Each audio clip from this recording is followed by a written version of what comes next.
Bienvenue dans Racine Franco, l'émission qui explore les multiples facettes de la francophonie ontarienne contemporaine. Chaque lundi et vendredi à 8h, plongez dans l'histoire, la diversité et les témoignages inspirants qui font vibrer notre communauté. Bonjour à tous et surtout, bienvenue à toi Asma. Merci d'avoir accepté notre invitation pour cette nouvelle émission dans le cadre de notre projet Racine Franco. Racine Franco, je vous rappelle, c'est cette nouvelle émission de radio et vidéo hebdomadaire surtout qui vise à faire mieux connaître et à partager les différentes composantes culturelles de la francophonie ontarienne actuelle. Plus simplement, en vrai, je vais juste aller à la rencontre de différentes personnalités de notre belle communauté et ensemble, on va parler de leur pays ou de leur région d'origine et de leur culture propre et surtout de comment on arrive à vivre cette francophonie pleinement qu'on est ici à Toronto. Je rappelle que ce projet, il est rendu possible grâce au gouvernement de l'Ontario. Comment ça va, Asma, aujourd'hui? Ça va très bien, et toi? Ben écoute, moi ça va super, je suis très contente. En plus, on va parler de la Tunisie aujourd'hui. Je suis très contente parce que autant il y a certaines communautés qui sont plutôt bien représentées ici à Toronto, autant nous on se connaît bien parce que tu es bénévole ici depuis quelques temps déjà et on en discutait en préparant l'émission. Je disais que c'était pas forcément la communauté la plus facile à trouver et de manière générale, les Maghrébins sont pas très grandement représentés en Ontario ou en tout cas ici à Toronto. Moi, je plaide la cause des Algériens. Toi, tu plaides la cause des Tunisiens. Oui. Il y a un petit peu de Marocains avec l'association notamment des Marocains ici. Mais c'est vrai qu'en général, les Maghrébins sont plus à Montréal que ici à Toronto. Ouais. Alors, moi, je te connais bien forcément. Il y a quand même quelques auditeurs qui ont eu la chance de t'entendre plusieurs fois, notamment avec ton émission Les Dossiers Obscurs, où on apprend des histoires de serial killers, de tueurs en série, pour parler du bon français. Mais Asma, est-ce que tu pourrais te représenter brièvement pour les personnes qui te connaissent peut-être pas encore? Alors, moi, je suis tunisienne et je viens directement de la Tunisie. Je suis arrivée en juin à Toronto. Et quoi d'autre? À la base, je suis coordinatrice de production dans l'audiovisuel. Et voilà, je cherche encore à m'installer ici. J'adore la ville, j'adore comment dire?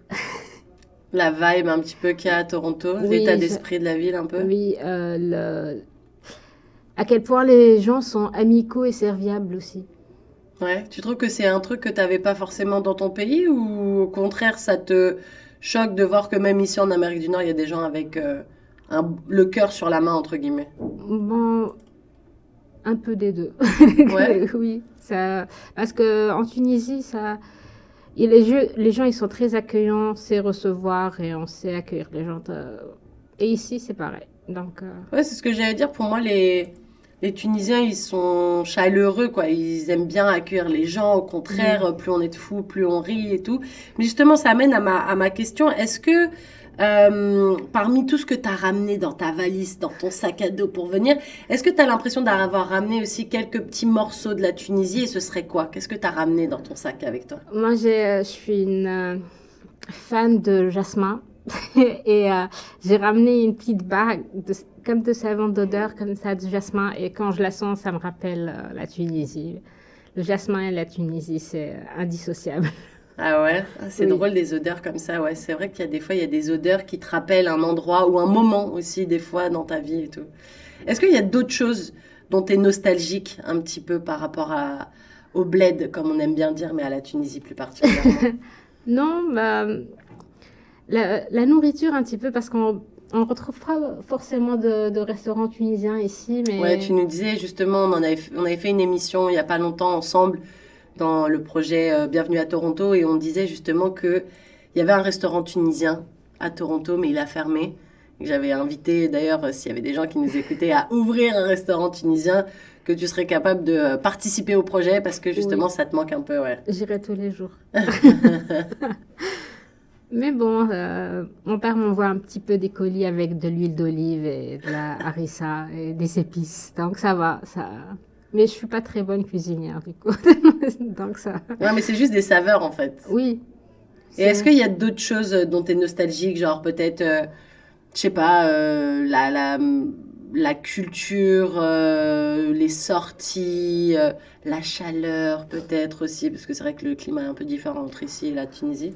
Franchement, pour cet hiver, bon, il est pas encore terminé, mais je trouve pas qu'il fait si froid que ça. Ouais, c'est vrai. On a eu des jours très froids, mais rien d'alarmant, rien de oh my god, on va mourir, ou congeler, genre. Mais en plus, c'est pas pareil le froid, parce qu'en Tunisie, le froid, il est humide. Ça rentre dans les os, t'es gelé. Ici, c'est un froid plutôt doux, je trouve. Du coup, ça va. Il faut juste un manteau et une bonne laine et ça marche. Une bonne laine, elle est mignonne.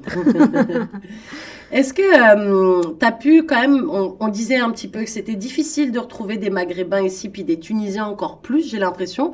Est-ce que toi, tu as quand même réussi à en trouver quelques-uns? Oui. Est-ce que et comment tu les as trouvés justement alors? C'était par hasard. En fait, il y a un jour, je suis descendue dans le hall de mon immeuble et j'allais checker le courrier et j'entends quelqu'un qui parle en tunisien.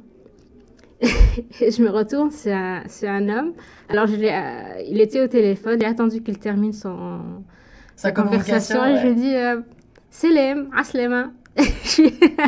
Je suis tunisienne aussi. Il m'a dit ah, d'accord, super et tout. Là, on s'est échangé le numéro et on a pris un café. C'est un homme qui vit depuis quelque temps ici. Et on se check un petit peu de temps en temps. Et voilà.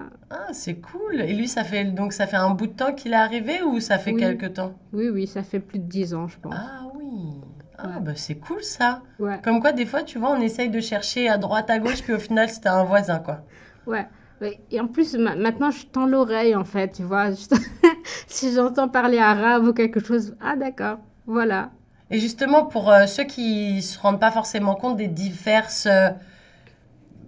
comment dire, des petites différences qu'il y a entre l'arabe qu'on va parler en Algérie, l'arabe qu'on va parler au Maroc et l'arabe qu'on parle en Tunisie. C'est quoi les petites différences? Est-ce que l'arabe parlé en Tunisie va être le même et compris en Algérie et au Maroc, ou il y a quand même des petites différences?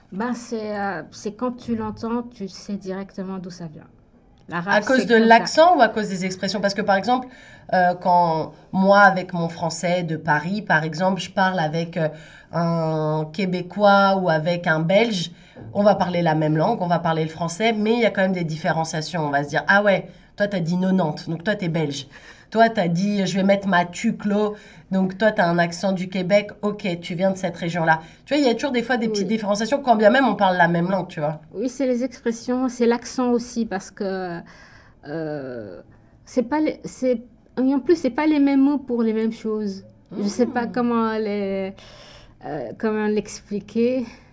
Par exemple, quand on dit j'aime, nous, on va dire nhab. Et eux, nébri et tout ça. Ouais. C'est pas pareil, tu vois. C'est complètement différent. Et grâce à la télé et tout, on connaît tous les accents, le libanais, l'égyptien, le marocain.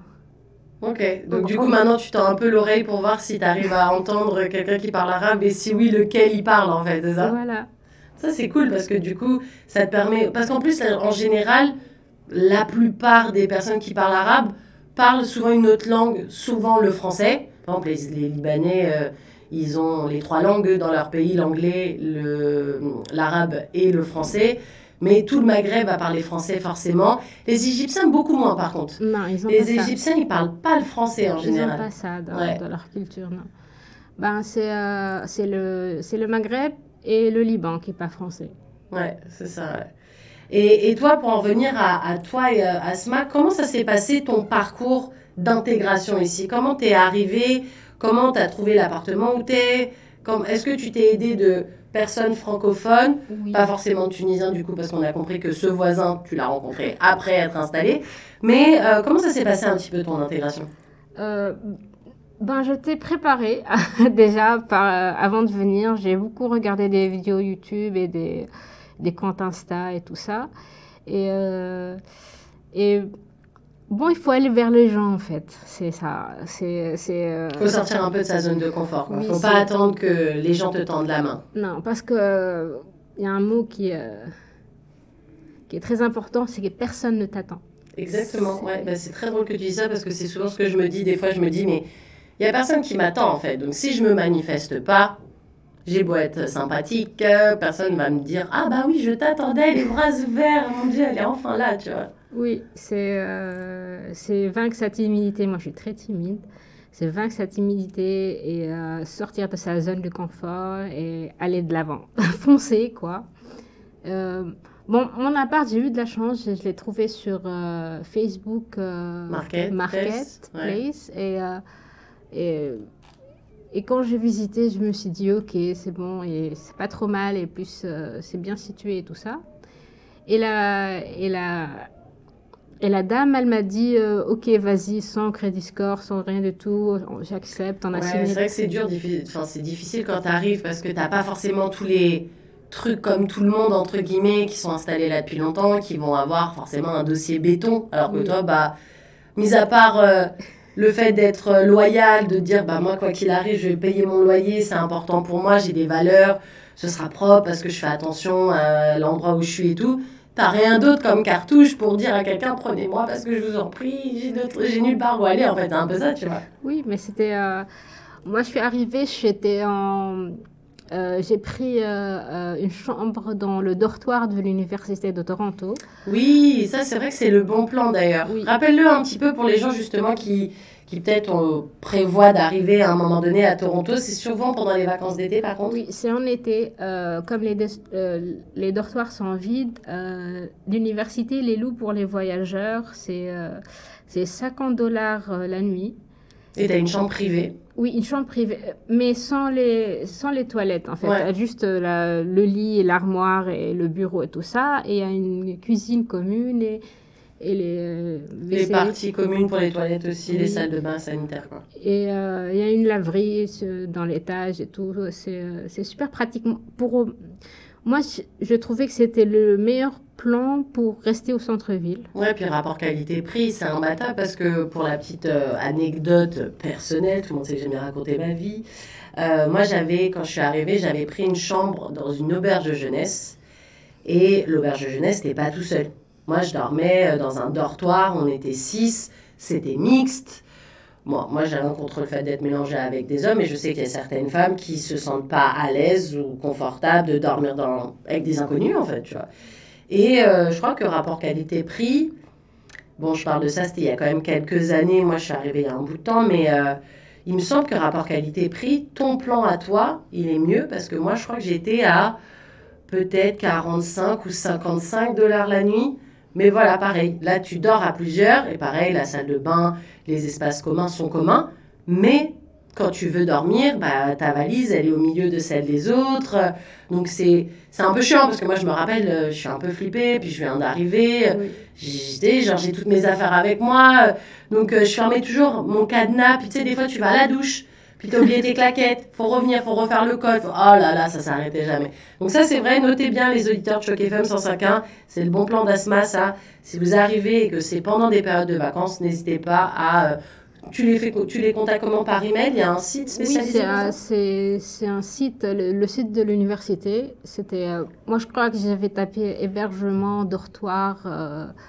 université, c'était en anglais que j'avais tapé ça, et puis il y a beaucoup de propositions, il n'y a pas seulement l'université qui est située sur Spadina, il y a d'autres campus. Il y a d'autres campus, et franchement c'est vraiment, vraiment pratique.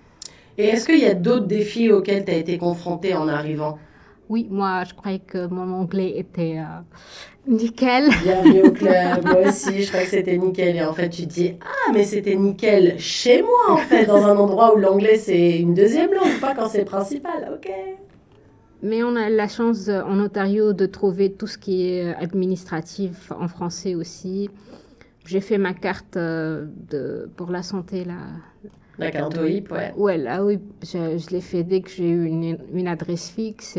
Parce que toi, tu es arrivé en ayant déjà la résidence permanente, c'est ça? Oui. Ouais, ça, c'est important de le rappeler aussi, parce que c'est vrai que ton parcours d'immigration est un peu différent quand tu arrives avec une résidence permanente où on va dire c'est confortable, parce que tu n'as pas le stress de te dire, ok, bah, mon visa, il dure, je sais pas, 1 an ou 2, mais sur ces 1 an ou 2, bah, je vais déjà perdre probablement 6 mois à trouver un appart, trouver un vrai emploi, en espérant que cet emploi il soit qualifié pour pouvoir me permettre de faire ma demande de résidence permanente.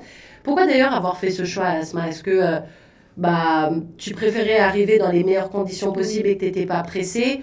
Ou alors c'est plus ta famille qui t'a poussé à te dire, tu sais, ma fille, ce serait peut-être mieux si tu arrivais et que tu ne sois pas à te dire dans 1 an ou 2, il faut que je refasse des papiers et tout ça.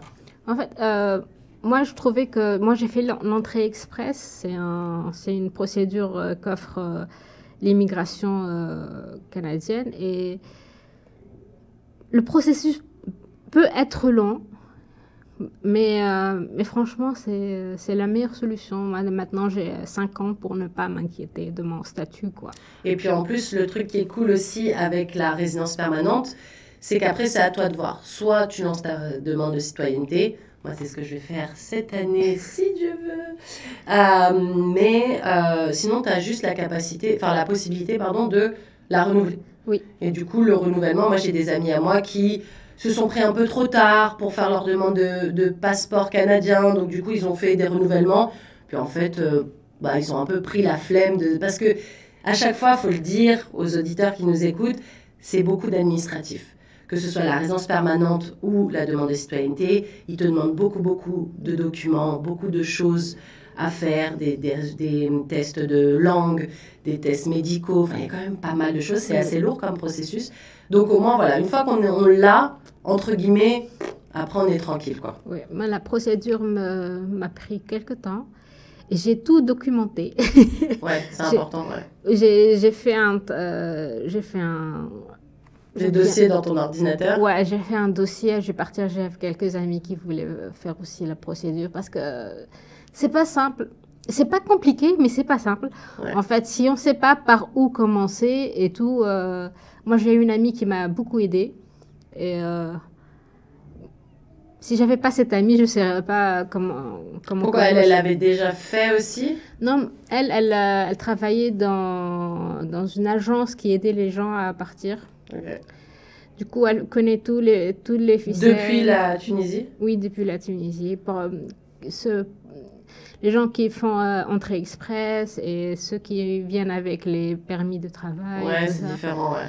Donc, elle m'a super bien conseillé. Donc, je l'embrasse, Jihène. Et après, j'ai tout fait toute seule. Parce que si tu passes par une agence, ça va te coûter beaucoup plus cher. Mm-hmm. Moi, j'ai préféré faire toute seule avec les conseils de mon ami. Et tout s'est très bien passé. Ouais, parce que c'est vrai que rien que faire la demande, ça coûte déjà pas mal d'argent. Ouais. On est aux alentours de $2000. Il faut le rappeler quand même. En général, entre tout ce qu'il y a à faire, ça coûte quand même pas mal d'argent. Donc, si vous vous sentez, en tout cas, d'avoir le courage, parce que ça demande du courage, de la patience, de la résilience, bref, ça demande plein de trucs. Mais c'est vrai que si on le fait chacun de son côté, ça coûte quand même beaucoup moins cher. Oui. Et est-ce qu'une fois que tu es arrivée ici, Asma, tu as essayé de chercher des organismes ou des programmes qui existaient pour essayer justement de t'intégrer un petit peu plus facilement dans la ville? Oui, moi j'ai commencé déjà par les services de Newcomer Women, un truc comme ça. Ouais. J'ai fait ça. Il y avait des ateliers pour les CV, pour la recherche d'emploi et tout ça. Il y a beaucoup d'organismes en fait qui aident les nouveaux arrivants à s'installer. C'était lesquels comme organismes du coup que tu as essayé de te rapprocher? Moi j'ai fait déjà c'était le Newcomer, service spécialisé pour les femmes. Leur bureau est sur Church. Mais j'ai oublié exactement comment ça s'appelle. Il y a le centre francophone. J'ai fait avec une sortie aux chutes du Niagara. C'était super sympa. Ouais. Ils prennent en charge le trajet. Et toi, une fois arrivé là-bas, tu te débrouilles. Après, tu as 1 heure pour entrer dans le bus et revenir sur Toronto. Ils font beaucoup d'activités. Qu'est-ce que j'ai... Il y a eu aussi le Collège Boréal, le...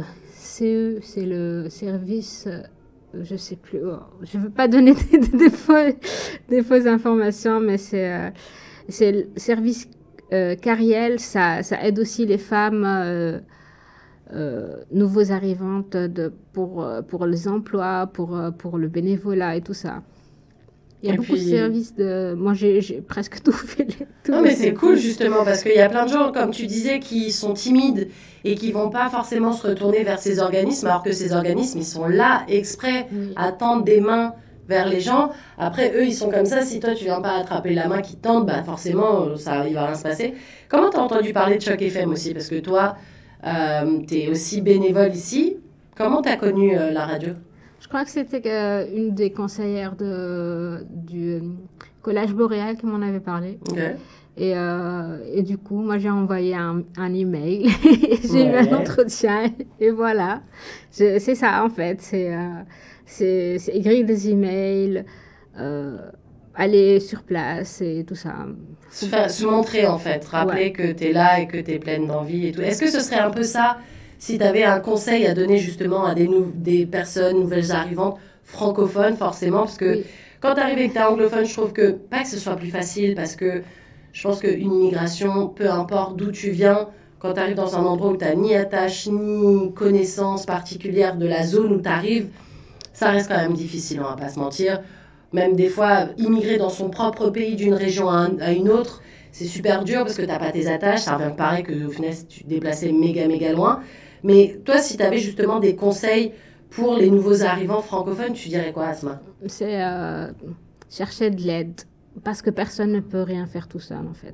Tu connais pas le pays, tu connais pas où aller, même si tu as fait des recherches pendant des mois depuis ton pays d'origine, ça n'a rien à voir avec ce que tu vas trouver sur le terrain, en fait. Et du coup, les services là pour les nouveaux arrivants, c'est gratuit, ils sont là pour t'aider. Et si tu as... Il y a les numéros de téléphone, les emails, vas-y, contacte. Il y aura toujours une personne pour t'aider, pour t'orienter, tout ça. Ils sont là pour ça, en fait. Et les réponses, tu les as eues assez rapidement ou tu as quand même attendu un petit peu avant? Bon, ça dépend. Et moi, j'ai changé plusieurs fois d'organisme parce que à chaque fois, je voyais peut-être qu'il n'y avait pas beaucoup d'avancement avec certains. Donc, oui, il faut... Et il faut dire aussi si ça ne te convient pas, en fait. Ne pas te forcer à suivre une voie en te disant il n'y a que ça, sinon il n'y aura rien d'autre. Alors je m'accroche à cette branche et au final, je ne vais pas la lâcher, quoi. Oui, parfois tu restes un mois sans nouvelles. Tu dis, ah, ok, tu le relances. Et si tu n'as pas de réponse, tu dis, oui. Ouais, faut pas rester coincé dans un cul-de-sac, quoi. Oui, parce que le temps passe. Et à un certain moment, il faut agir. Il ne faut plus rester Ouais, puis c'est surtout que même si tu arrives avec des petites économies ou quoi que ce soit, on va pas se mentir, la vie à Toronto, elle coûte quand même assez cher. Et malheureusement, à un moment donné, l'argent fond comme neige au soleil et il faut forcément faire quelque chose, quoi. Oui. Oh, le oui sincère. Oh oui. Oui. oui, je comprends. Et je conseille aussi les gens de faire du bénévolat. C'est tellement important. C'est tellement enrichissant déjà et ça te permet d'avoir une expérience canadienne et ça occupe. Oui, puis ça te permet aussi d'être en contact en fonction du bénévolat que tu fais, mais avec des personnes qui soit se rapprochent de ton milieu professionnel et que ils peuvent peut-être te donner 2-3 pistes, ou alors ça te fait juste du lien social aussi, parce que on oublie souvent de mentionner à quel point des fois se sentir isolé, ça peut être pesant. Moi, je sais que quand je suis arrivée toute seule, mais comme j'étais déjà passée un peu par Toronto, j'avais 2-3 personnes, donc j'étais vraiment en recherche et j'avais besoin de me connecter avec d'autres gens, parce que moi, je suis une grande pipelette, hein, tu le sais bien, et j'ai besoin de connecter, sinon je vais tourner folle, en fait, je vais parler toute seule, j'ai besoin d'échanger avec des gens, et je trouve que le bénévolat, c'est cool à ce niveau-là aussi, parce que du coup, ça te permet de pas parler tout seul toute la journée, en fait. T'as quelqu'un en face, et puis t'échanges tes idées. Tu vois, tout à l'heure, avant de préparer l'entrevue, tu me parlais du film que tu as été voir hier. Oui. C'est bête, mais c'est des petits partages de vie, ça fait du bien, en fait. Oui, et le bénévolat, c'est super important parce que... Et en plus, tu peux faire du bénévolat dans tout et n'importe quoi. C'est très populaire ici. Est-ce que c'est populaire en Tunisie de faire du bénévolat? Pas du tout. Ah ouais? Non, c'est très rare qu'on y pense et c'est pas très bien organisé non plus. Ou alors ça va être par rapport à des associations pour des aides caritatives plutôt que dans un travail classique où tu peux faire du bénévolat, je pense peut-être. Oui, c'est pas très commun. On ne reste pas fréquent? Non. Et est-ce que pour toi, Asma, tu penses que c'est important, mais on sait que c'est important, mais à quel point, on va dire, pour toi, c'est important de mettre en avant les différentes racines culturelles de la francophonie? Parce que quand les gens, tu leur dis, oh, tu parles français? Ouais. Dans leur tête, soit tu viens du Québec, soit tu viens de la France. Oui. Tu vois, c'est rare que les gens vont d'un coup comme ça te dire, ah, tu viens de quel pays? Parce que si tu parles français, il n'y a pas que 2 endroits dans le monde où on parle français. C'est balèze au final, cette francophonie. Est-ce que justement pour toi, je dirais plutôt à quel point c'est important pour toi que toutes ces racines francophones elles soient mises en avant pour justement éviter les malentendus ou justement lutter un peu contre la discrimination au final? Bon, je pense pas qu'il y ait de la discrimination. Donc, mais c'est important de dire que par exemple le Maghreb il parle beaucoup en français. C'est important de le souligner. Par exemple moi quand je suis arrivée, les gens connaissent pas la Tunisie ici. Ouais, c'est vrai. Il y a plein d'endroits qu'ils connaissent pas forcément. Hein. Donc ça m'a fait rire que oui, on est un petit pays, mais on existe quand même.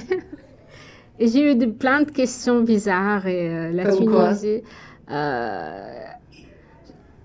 Comment on est en Afrique et on est blanc et tout ça. Ouais, ok. Donc moi je disais on est en Afrique du Nord. Il y a plein de pays où les gens ils ont la peau blanche en Afrique du Nord et tout ça. Et c'est marrant les clichés au final.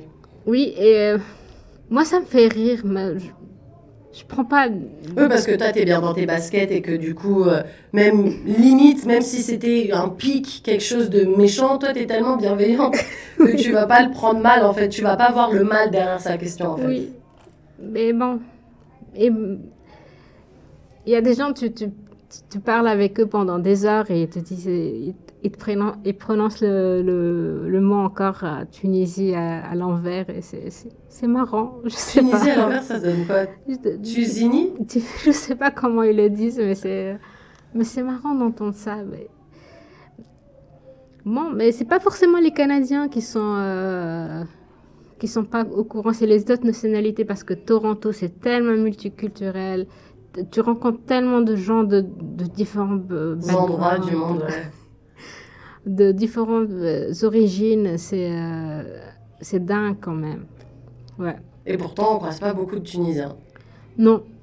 Non, parce que je pense que les Tunisiens, ils sont confortables là au Québec à parler français. Mais toi, tu as été un petit peu à Montréal, il me semble, il y a quelques temps. Je me rappelle que tu avais fait un week-end. Oui. Est-ce que c'était pour juste te la couler douce à Montréal et kiffer, comme on dit, ou parce que tu avais un point d'ancrage et que tu connaissais des gens et que justement c'était l'occasion de visiter? Moi, je suis partie parce qu'on m'a invitée. J'étais invitée pour Halloween. Ok. J'ai passé Halloween là-bas et j'ai beaucoup aimé et ça m'a un petit peu surpris de voir tous les gens qui parlent en anglais là-bas. Ouais. Moi, je croyais que j'allais parler en québécois. J'avais préparé mon meilleur accent. Mais non, finalement, j'ai beaucoup parlé en anglais là-bas. Ouais, mais c'est vrai que c'est marrant et que c'est cool que tu le soulignes parce que autant on a tendance à penser qu'au Québec, c'est impossible de parler l'anglais et qu'ils sont limite butés. Ils vont comprendre ce que tu vas dire, mais ils vont s'efforcer de répondre en français et tout. Mais en fait, ça va plus être le Québec un peu plus rural. C'est vrai qu'à Montréal, ils ont des grandes universités, il y a McGill notamment, et forcément, ça fait venir un peu des étudiants de partout. Et du coup, c'est vrai que c'est devenu hyper multiculturel aussi à Montréal, et que, on va pas se mentir, le français, c'est quand même assez dur. Nous, on le parle parce que ça fait partie de notre patrimoine et qu'on n'a pas subi l'apprentissage du français, entre guillemets, c'est venu naturellement.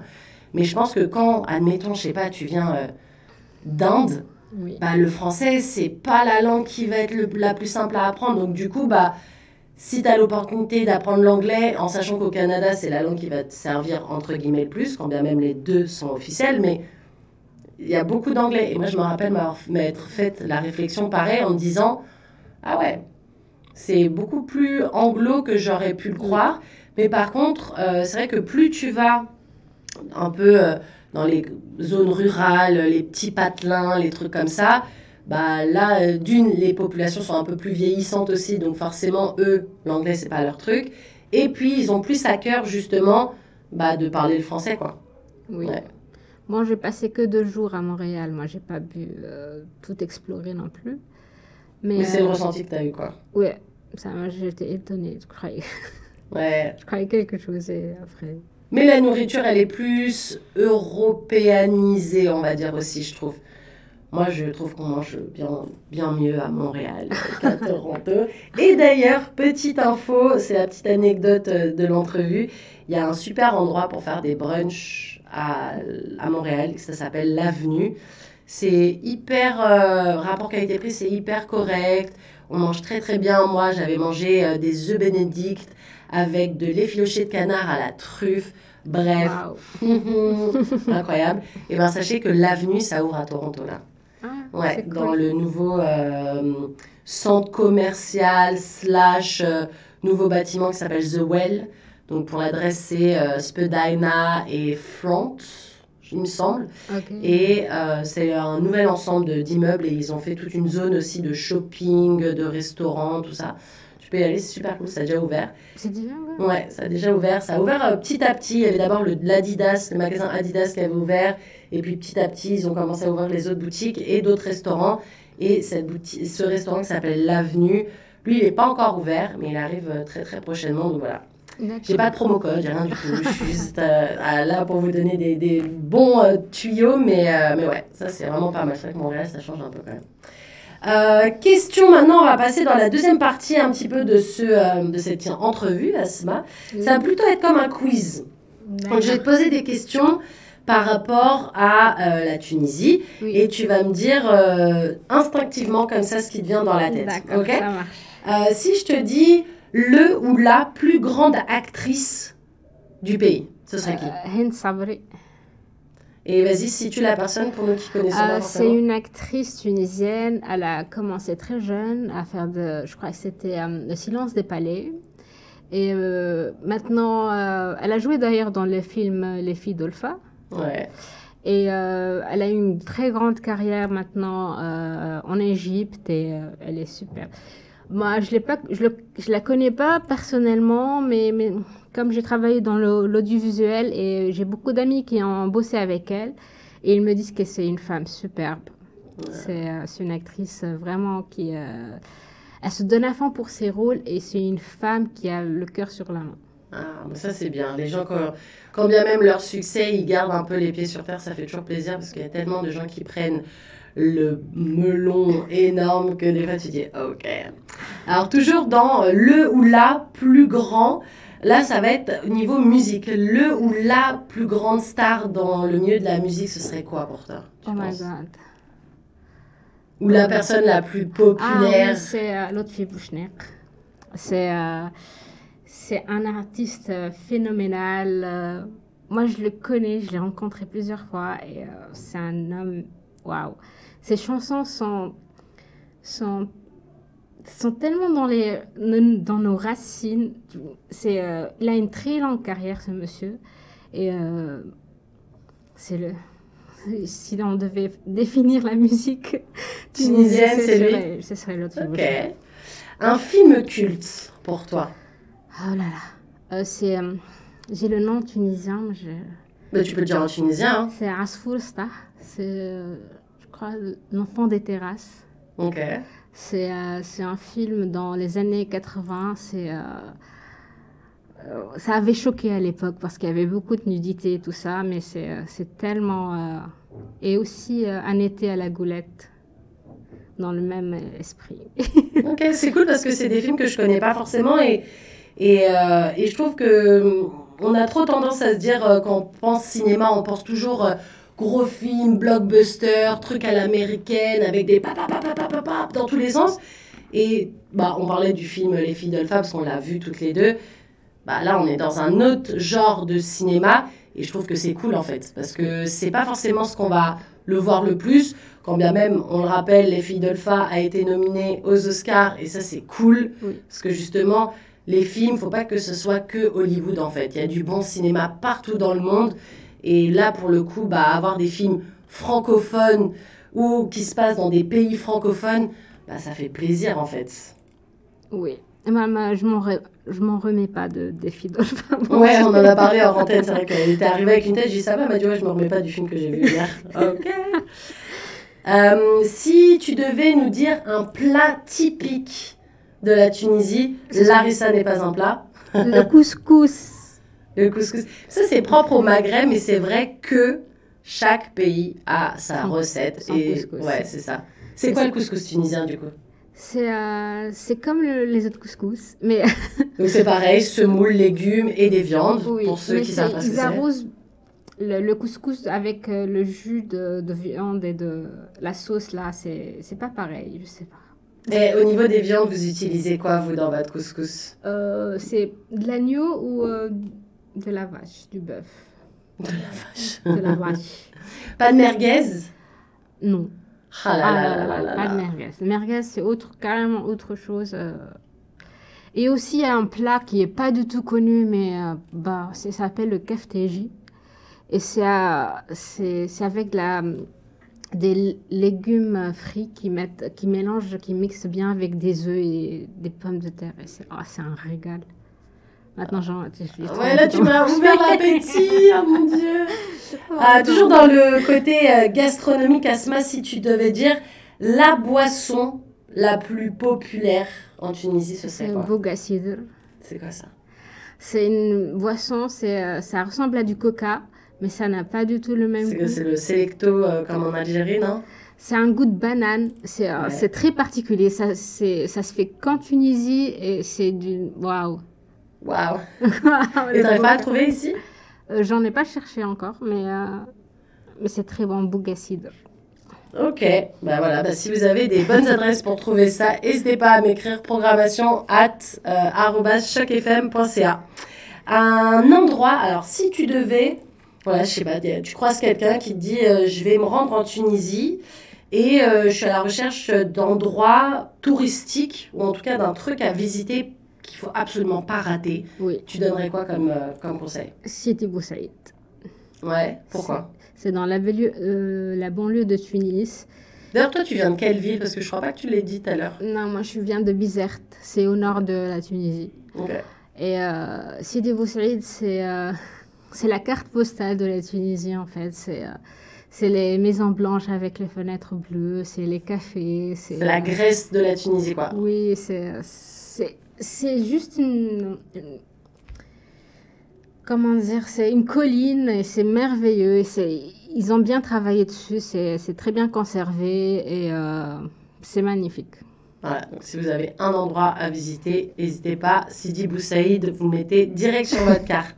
C'est là qu'il y a le célèbre café des délices. Ah ouais, que Patrick Bruel chante dans une de ses chansons Voilà. notamment. Ah ok, je savais pas que c'était un vrai endroit qui Oui, existait oui. pour le coup. C'est un café qui est en pente comme ça et tu as la vue sur la mer et le port de Sidi Bou Saïd et c'est vraiment magnifique. Ça me donne envie de partir en vacances. C'est quoi le sport le plus connu en Tunisie? Est-ce que... C'est le foot. Ouais, c'est ce que j'allais me dire, ouais, c'est souvent le foot, ouais. Ouais. Toi, t'as joué un peu? Ou c'est vraiment un peu Non. sport plutôt masculin? Non, ma petite sœur, elle adore le foot. Mon père, il adore le foot, mais moi, je suis pas très sportive. Du coup, c'est pour Même ça. à regarder, t'aimes pas trop? Les grands matchs, moi, Ouais. j'aime bien et tout. Ouais, que ce soit un moment plus de rassemblement Ouais. que suivre le championnat parce que c'est ton équipe qui joue, par exemple, ouais. Bon, on a l'équipe CAB de Bizerte qui était au top à certains moments. Maintenant, pas plus trop. mais non. Est-ce qu'il y a une expression typique? Oh là là, il y en a Anti- plein. Bah vas-y, alors dans ce cas-là, s'il y en a plein, fais-moi le top 3. Oh, Des pourrais expressions. pas, je sais plus. Un truc que tu dis, genre, par exemple, quelqu'un que t'entends dans la rue dire ça, tu dis, ah bah, elle est en Tunisie, c'est sûr. Oh, je saurais pas dire en fait. On dit en fait, il y a un mot qu'on dit, c'est typiquement tunisien, c'est barsha, ça veut dire beaucoup. Et par exemple, si on rencontre quelqu'un d'un autre pays, il va nous dire barsha parce que c'est le seul mot qu'on a inventé en Tunisie et qui définit la Tunisie. Voilà, barsha. Et est-ce que, alors cette question est toujours un peu spéciale à poser parce que quand on dit stéréotype, les gens pensent forcément à un truc négatif, mais Est-ce qu'il y a un stéréotype ou un cliché plutôt qui poursuit le peuple tunisien ou la Tunisie de manière générale et ce serait quoi pour toi? Bon, Wallah. Ça y est, moi je suis entrée dedans là. Non. Je ne saurais pas dire. Euh, on est plutôt accueillant, on adore faire la fête en fait, c'est ça. Les Tunisiens, ils sont tout le temps dans les cafés, dans les bars. On adore faire la fête. Pour moi, la Tunisie, c'est les Italiens du bled. Parce que vous avez beaucoup de plats. Tu vois, genre, d'ailleurs, quand tu disais les plats typiques, il y a pas mal de plats à base de pâtes. Tu vois, des trucs avec des pâtes et tout. Et je me rappelle avoir, moi, des amis tunisiens en France. Et tu avais l'impression d'être dans une famille d'Italiens. Tu sais, quand ça parle déjà, l'accent tunisien, il chante un peu plus que les autres accents. Moi, j'ai de la famille du Maghreb, mais de l'autre côté, et pas en Tunisie. Et du coup, ça chante plus, je trouve, l'accent tunisien. Et ça parle, tu sais, avec les mains un peu et tout. Et je trouve que vous avez des trucs un peu comme les Italiens. Je sais pas pourquoi. Oui, on parle beaucoup avec les mains. Et et vous aimez les pâtes? Ouais, on adore ça, les pâtes. Il faut au moins une fois par semaine, les pâtes. Mais c'est les pâtes, mais pas du tout comme en Italie. C'est avec beaucoup de sauce tomate et épicé, har. Et toutes les familles qui ont la recette des pâtes spéciales, en fait. Il y a une recette par famille, en fait. Exactement. C'est comme le couscous. Toutes les familles, elles ont une recette de couscous. Ouais, ça, c'est vrai, ça. Et que tu ailles manger chez une copine, tu dis « Ah, ta mère, elle fait comme ça. Ah, ok. Ouais, c'est ça. C'est pas pareil. Parce qu'en fait, c'est très particulier en Tunisie. Pour la harissa, ils la font maison. Du coup, chaque maman, elle a sa harissa spéciale. Et du coup, ça n'a pas le même goût que la harissa de la voisine. Ouais, en fonction de comment elle va doser les piments et tout ça, quoi. Oui, c'est ça. C'est aussi, on fait les merguez, ils les font chez le boucher, mais ils apportent les épices, eux. Ah, pour avoir la propre recette. Donc, du coup, la viande, c'est la même, mais ils vont mettre des épices qui va faire que la saucisse, elle a un autre goût, en fait. Voilà, c'est ça. Ouais, on est très... pour la bouffe, c'est... c'est le paradis, ouais. Ouais, chaque maman, elle a sa recette et elle se transmet de mère en fille et tout ça. C'est particulier. Ah, ça, c'est cool. Il y a combien d'heures de vol entre Toronto et la Tunisie? Est-ce qu'il y a des vols directs? Est-ce que tu es obligé de faire des escales? Il n'y a pas de vol direct. Il y a un vol direct vers Montréal, mais vers Toronto, non. Donc, du coup, tu as dû faire un stop à Montréal ou tu t'es arrêté en France? Non, moi, je me suis arrêtée en Allemagne. Ah, ok. Et je crois que j'avais fait 3 heures après, je crois que c'était 8 ou 9 heures. Ok. Voilà. Donc, tu es obligé de faire une escale ou alors d'aller direct à Montréal et après, quoi qu'il arrive, il y a toujours un stop, quoi. Oui. Ok. C'est quoi la capitale de la Tunisie pour ceux qui n'arrivent pas à le situer sur une carte? C'est Tunis. Et c'est une grande ville, par exemple, par rapport à Toronto, comment tu la situes? Ouais, c'est une grande ville. Ah, Ouais. c'est une grande ville. Malheureusement, les transports en commun sont pas très, très avancés là-bas. Il faut Ouais. avoir la voiture pour bien circuler. Et il y a des embouteillages partout. Mais c'est une très grande ville, quoi. Il y a des quartiers, mais d'un quartier à un autre, il faut prendre la voiture. Ok. C'est immense. Et il y a combien d'heures de différence entre Toronto et la Tunisie, de manière générale? Parce que la Tunisie, c'est suffisamment petit pour qu'il n'y ait pas de fuseau horaire dans le pays, contrairement à certains pays d'Afrique qui sont très, très grands. Oui.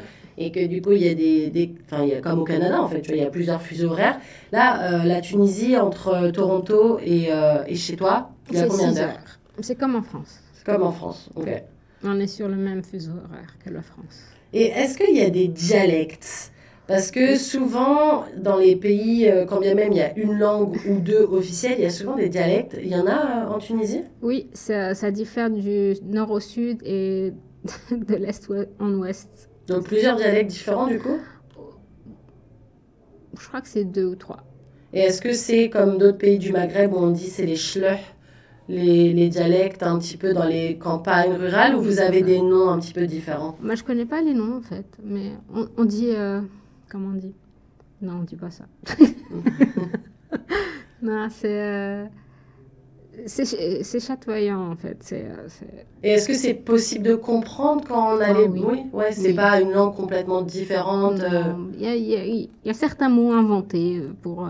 particulier à la région. ouais, c'est surtout au sud, mais c'est compréhensible. Hein, c'est pas différent de ce qui est parlé dans les autres villes, les plus Non. grandes villes, quoi. Ok.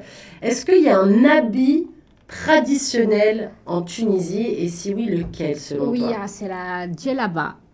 Ouais. Comme Et- dans les autres pays du Maghreb, ou le vôtre en Tunisie, il a une particularité spéciale? C'est particulier. En fait, là, dernièrement, depuis quelques années, ils ont commencé à moderniser la djellaba. Et il y a beaucoup de modèles maintenant. Il y a certains créateurs qui réinventent la djellaba et on peut la porter courte, plus décolletée, plus... par exemple, ma sœur, elle est super fan de ça. Elle en a une en soie qui est juste magnifique, qui est décolletée, courte et je sais pas quoi. Ça ressemble plus à une robe, limite, qu'à une djellaba, en final. Oui, mais ça reste dans l'esprit de la djellaba. Ok. C'est magnifique. Ils font des broderies et tout ça. Moi, j'adore. J'en ai ramené quelques-unes Moi aussi. aussi, j'en ai quelques-unes. Ouais. J'en ai ramené dans mes valises. Oui, mais c'est ça, c'est la djellaba et c'est magnifique. Par contre, quand ils font les mariages et tout ça, chaque ville, elle a un habit traditionnel. Ok. Et du coup, à Bizerte, toi, tu m'as dit, c'est Oui. quoi l'habit traditionnel? Je saurais pas le dire. Parce que moi, je n'aime pas trop aller au mariage. Et je me souviens, ma soeur, durant le sien, elle avait mis quelque chose, c'était d'eau. Il y avait, je crois que c'était une petite djellaba blanche. Et dessus, il y avait, on dit ça qamis. Qamis, c'est comme costume. Mais Comme une cape un peu? Non, mais c'était droit en fait, je m'en souviens. C'était doré et il y avait plein de couleurs. Ok. On va faire une pause, meuf. Ok. Je mets pause ici parce qu'ils vont sortir. Désolée pour la caméra, vous allez attendre. En vrai, il reste deux, trois questions, mais ça va être le bordel, donc je préfère qu'on attende. Question qui reste, c'est est-ce qu'il y a une danse traditionnelle? C'est les danses. Ouais, les danses un peu rebeux, tu vois, mais tu peux dire, même si c'est daté, tu peux dire, tu vois, genre, oui, c'est plus les trucs à l'ancienne, tu vois. C'est comme si tu dis, en France, est-ce qu'il y a des danses traditionnelles? En vrai, non, à l'heure actuelle. Mais il fut un temps, je suis sûre qu'en Bretagne, ils faisaient les danses avec les petits doigts, les grands chapeaux, machin. Pareil, en Strasbourg, ils doivent faire leur truc et tout. Donc, ouais, danse traditionnelle, l'hymne national. Ouais. Je ne vais pas te demander de le chanter, mais juste que tu donnes le Mettre le titre, film. de quoi ça parle, entre guillemets, tu vois. Oui. Et les couleurs du drapeau. C'est rouge et blanc. Ouais, bah moi je le vois très bien le drapeau, mais plus pour rappeler aux autres. Et après, parce que là en soi, vu qu'on. En fait, c'est différent avec toi parce que vu qu'on est copines, on papote, je te connais bien, on parle plus que dans les autres épisodes où les gens je les connais pas et que je m'en tiens à mes questions, tu vois. Donc là on est à 46 minutes, où il y a quand même des moments de blanc, des trucs que je sais qu'on va un peu couper et tout. Mais je pense que t'es l'épisode le plus long. C'est cool. Mais du coup, voilà, les trois questions qui restent. Et après, je pense que je te laisserai la parole 2 minutes. Est-ce que tu as un autre truc à dire? Et puis c'est tout. Il faut que je trouve, parce que l'hymne national, c'est un poème. Et il faut que je dise le nom du poète. Ouais. Bah voilà, vu qu'on a un bon 5 minutes à tuer. C'est joli ce pull là. Merci. H&M? Non, c'est mon goût. Qu'est-ce que c'est putain de cher? Ici c'est cher. Hein. Mais déjà de base c'est un peu rush. Ouais. Même en France c'est cher. En Espagne c'était que dalle. En Espagne, moi il y a 1000 ans parce que ça fait très très très longtemps. Mais je me rappelle avoir été à Saint-Sébastien, donc au nord de l'Espagne, parce que je travaillais côté France, au Pays Basque. Et du coup j'étais en fait, pour payer mes études de journalisme, tous les étés, je faisais des saisons. D'accord. Comme ça me permettait de partir en vacances. Ouais. Mais en vrai, je travaillais, tu vois. Mais du coup, soit je faisais la plonge dans un centre de colonie de vacances, des trucs comme ça. Et j'avais trouvé c'était un centre de glisse. Ouais. Donc, ils faisaient du skate, ils faisaient du surf, ils faisaient des trucs un peu comme ça. Donc, du coup, les jeunes qui venaient, c'était un peu bon délire, c'était pas des jeunes un peu relous. Et du coup, bah, tu sais, c'est énorme, genre il y a je sais pas combien d'animateurs, je sais pas combien de personnes pour le service et tout. Donc tu es toujours en repos avec quelqu'un. Et je me rappelle avec une copine, on s'était dit, bah vas-y viens, on va en Espagne, c'est à pas loin, tout le monde a une voiture. Moi j'étais descendue en train, mais il y avait plein de gens qui étaient descendus en voiture. Et du coup on avait pris la voiture, on avait été à Saint-Sébastien, c'était les soldes. Je crois que j'avais acheté des t-shirts chez Zara à 2 euros, 1 euro. Moi, j'ai fait les soldes aussi. C'est la folie. Hein. J'ai fait les soldes à Barcelone. C'était les soldes d'hiver, c'était en février. On était partis en fait pour le mariage de ma soeur. Ouais. On avait acheté toutes les robes là-bas. Il y avait, comment on dit là, quand il y a plein de magasins mais que c'est moitié prix et tout. Ah, les outlets. Outlets, ouais. On avait fait les outlets à Barcelone. Je me souviens, je suis entrée à Zara. Avec ma mère, on avait pris un sac, on avait foutu tout, parce que c'était l'heure de fermeture, on était partis juste 3 jours, nous. Ah ouais. Juste pour acheter les Ouais, vêtements. faire du shopping quoi. Et on avait foutu des trucs, et j'avais acheté des choses, des sacs à main à 10 euros, des bottes à 9 euros, je sais plus quoi. Ah ouais, non, mais c'est la folie. Hein. C'est la folie. C'est tellement pas cher, alors que ici ça coûte cher. Hein. Zara, ici, Zara, ça coûte cher. Hein. Tu te crois que c'est un magasin de luxe? Sérieusement, vraiment. Et mon go, putain, lui il était à 100 $, il est eu à 50, et ça vaut pas 50. Bah en vrai, s'il était à 50 et que tu l'avais eu à 25, c'était la bonne affaire. Parce que le truc, c'est quand même, c'est qualitatif, tu vois. Ouais. Mon go, c'est... En Tunisie, c'est impossible d'aller à mon go. C'est le prix... c'est le prix de t'as une robe à 500 dinars. C'est super cher. C'est comme hyper ça. méga cher. Mais pourquoi? Je sais pas. Mais ce pull, tu l'as acheté ici? Ouais. Ils l'ont ouvert il y a pas longtemps, la boutique au Eaton Center. Ouais. Ça fait pas longtemps. Et je crois que c'était quand? Je sais plus, un jour je me balade parce que vu que c'est à côté de chez moi, des fois quand il caille ou que j'ai la flemme ou juste j'ai envie de voir du monde, au lieu de traverser par dehors, je traverse par le centre commercial et après je passe par derrière. Et en fait, tu vois, en bas où il y a le Indigo et le Victoria's Secret, il y a une sortie là. Bah, quand je traverse là, la rue d'en face, c'est mon immeuble. Ok.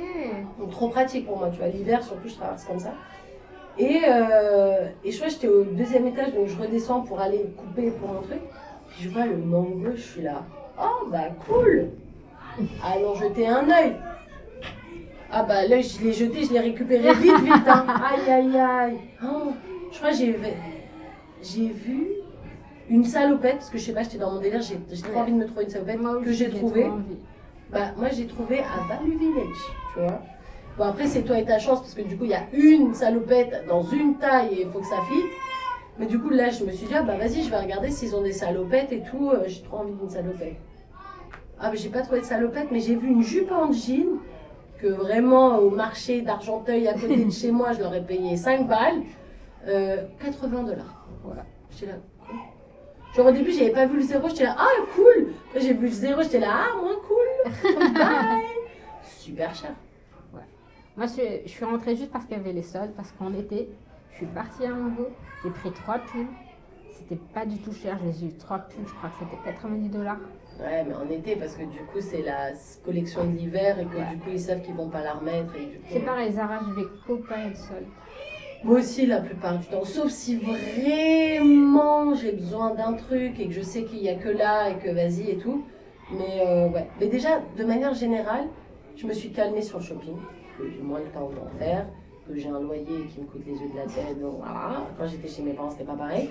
Mais même de manière générale, j'essaye d'aller plus dans les trucs de seconde main maintenant.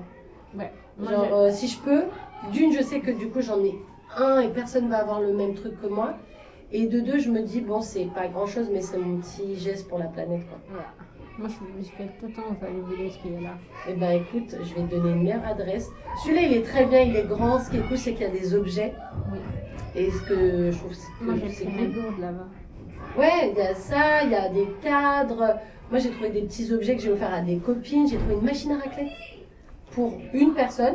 Tu sais, celui que tu mets les bougies en dessous. Ouais. Il était neuf, meuf. Il était encore sealed. Et quand j'ai ouvert, donc que j'ai enlevé les trucs en plastique pour accéder au truc, les bougies, elles étaient neuves aussi, genre. Tout était neuf. J'étais là, putain, mais ils se rendent pas compte que ça coûte cher. Je crois que je l'ai payé Il était étiqueté à 3,99, mais il y avait une promotion ce jour-là. Il y avait moins 10 ou moins 15 en plus sur tous les appareils de maison. Le truc, je crois que je l'ai payé 2,50 $. Wow. Et je l'utilise. Bon, pas forcément qu'avec du fromage raclette, parce que c'est plus cher. Du chocolat. Le fromage, il coûte plus cher que la machine. Mais ouais, tu peux mettre ce que tu veux. Et au final, vu que c'est 2 ou 3 petites bougies sur un truc qui est pas plus long que ça, bah, le fromage, il fait son taf. Mais du coup, une meilleure. Je dirais pas une meilleure parce qu'elle est petite, la boutique. Mais comme le quartier est plus fancy. Je crois que je vois où c'est. C'est Blore.